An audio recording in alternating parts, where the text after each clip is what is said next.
All right, good afternoon, everybody. My name is Justin Schmidt. I'm the head of strategy for Talos. Talos is an institutional digital asset trading platform. And the essence of the platform is a bilateral platform. So anybody using the platform is directly interacting with other counterparties in the market. And if you've sat on a trading desk before, an FX desk, anything like that, this probably looks pretty familiar. On the top side, these are customizable cards where you can do price discovery to see where the market's at. In this particular case, I've got Bitcoin USD set up. On the left-hand side, it's Coinbase, which is an exchange, obviously. Everybody here should know that. In the middle is Galaxy, the OTC desk, and on the right-hand side, we have an aggregate of all the different markets that we have available. And right now, we're connected to 22 different markets. One thing you can do is that these cards are fee aware, so you can turn on or off fees just to make sure that you're doing an apples-to-apples comparison for the different platforms. On the right-hand side, we have orders, order entry, and on the bottom is basically all of your data. So orders, trades, balances, and later on transfers.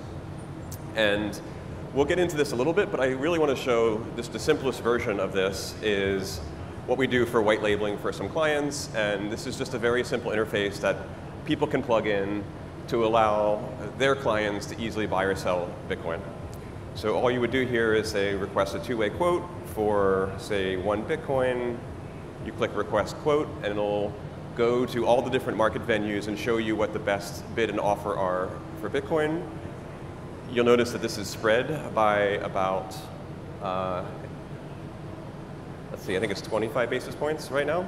But either way, it will time out. And if you want to go back and refresh, you request a new quote. And we'll get a new quote, and we'll say, OK, we want to buy Bitcoin. And then the order is filled. And then we'll see the trade show up over here eventually.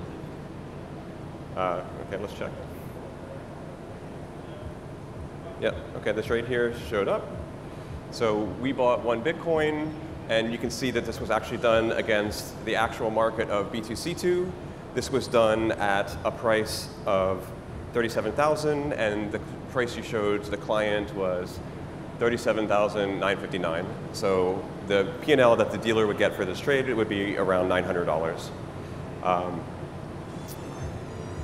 Additionally, one of the things that you can do with the platform is analytics. And I had done a trade earlier where I'm going to go to the order and open analytics. And we can see how on the right-hand side here, there's a graph showing where the arrival price was, where the average execution price was, what the market VWAP looked like during that time frame. Obviously, this is a Bitcoin-only conference, but the platform supports all different types of currencies, all different types of crypto. And in addition to managing not only the trade, you manage the entire trade lifecycle. So if you're doing a trade with, say, an OTC desk, and you actually need to settle in cash or settle in Bitcoin later, we support transfers directly across Fireblocks as well as Silvergate. And so, for example, we might send US dollars, so you might say 35,000 US dollars. And this is coming from one of your checking accounts and going to, say, Cumberland. And then you would just click transfer, and this would process the actual cash transfer on the back end. Additionally, there's a lot more here going on that we can talk about in terms of orders. So if I turn off the analytics and go to new order, as you might expect, there are all kinds of different strategies for doing algorithmic execution. You can do, obviously, simple limit orders. You can do full amount of an order. You can do peg. You can do TWAP. You can time-sliced algorithms, steady pace, stop limit, lots of different options. And in addition, one of the things that's actually quite nice is you might be able to say, I want to do this trade, but I'm actually going to do this trade on behalf of multiple different customers that actually need to get the same exact pricing. And so you would say 60% for customer A and 40% for customer B. And you can completely configure where the actual order is going to be routed to. So in this case, you could send it to, say, maybe just Binance US and Bitstamp, or you can just say all exchanges. Likewise, you can specify exactly which dealers you'd like to send it to.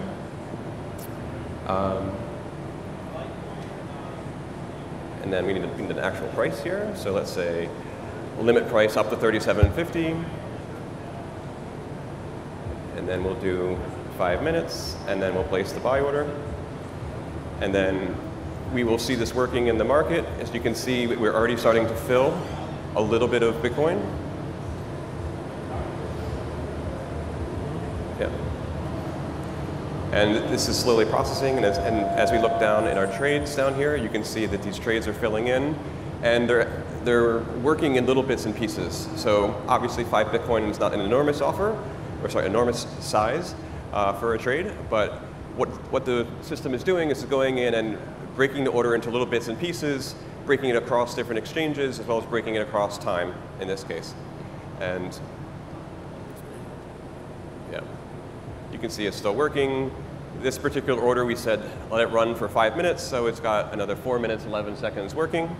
And you can still see these fills coming in, some coming in from exchanges like Binance, some coming from OTC desks like Flow Traders, and broadly going and getting the various different liquidity in the market. Smart order routing, algorithmic execution in crypto is a little bit more complicated than in traditional finance, because if you're buying on exchange, you have to be pre-funded at that exchange, as well as if you're buying at the OTC desk, you actually have to have credit with that OTC desk. So the algorithms are aware of how much capital you have at a given exchange, as well as how much credit you have on a given OTC desk, because that's obviously required to get best execution. Yep. And this is primarily all I wanted to show. I guess I could show also the allocations that are coming in. So remember, when we did this order, we were doing this on behalf of 2 different customers. And you can see that these trades, as they're coming in, are actually split up into 2 different sub-accounts, customer A and customer B. They're 60-40 split, as we said, but the actual prices are exactly the same. So if, for example, you're a large asset manager and you're managing trading on behalf of multiple different funds, you can do the trade on behalf of multiple different funds and actually guarantee the same price for those separate funds at the same time.